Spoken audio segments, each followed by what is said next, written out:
Perhaps as we meditate upon God's Word, we should spend more time with Jesus in the Garden of Gethsemane. On the night of his betrayal, that garden was filled with intense emotions. Do not just read what happened there, but take the time to try and feel the emotions. The emotions of the sleeping disciples whom Jesus rebuked. The emotions of Judas as he betrayed the Lord. The emotions of the mob. The emotions of the disciples as they fled. And above all, the emotions of Jesus. As they entered Gethsemane, and he left 8 apostles and took Peter, James, and John with him to another place, these 3 men then saw something they had never seen before. Their Lord had always seemed so strong and powerful, but now in their presence he began to be sorrowful and deeply distressed, Matthew 26 and verse 37. They saw him in a way that they had never seen him before. They heard him say, "My soul is exceedingly sorrowful, even to death. Stay here and watch with me." He went and he prayed, and then he came and he found them all asleep. And he asked them once again to watch with him, something they had failed to do up to this point.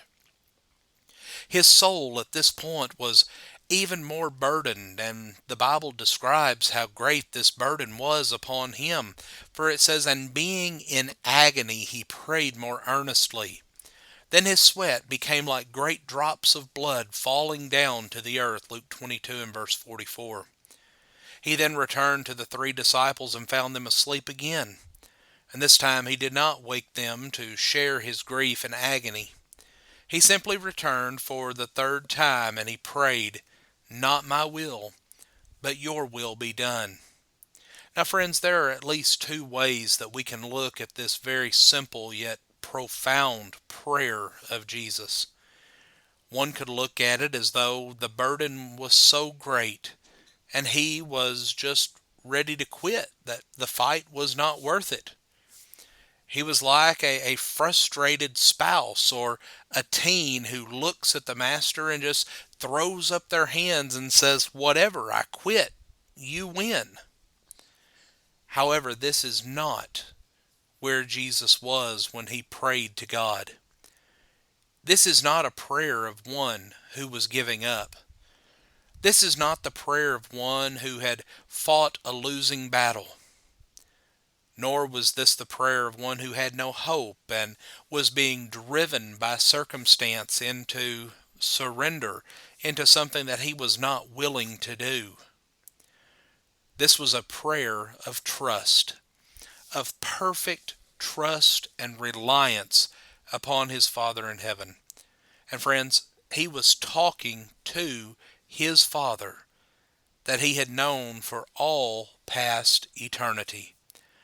This was a prayer from the heart of one who was loved by God and a man who loved God in return. He trusted in God, and this changed him. Notice how he then began to change. As he looks up and he sees this great mob of people coming toward him, and as he sees one of his own 12, one of those closest friends and followers of his, leading this mob, coming to arrest him.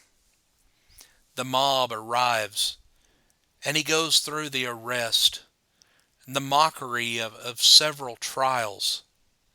He entered Gethsemane in gloom, and he left this garden with a very strong yet calm assurance.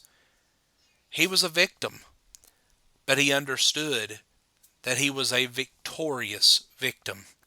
But what made the difference?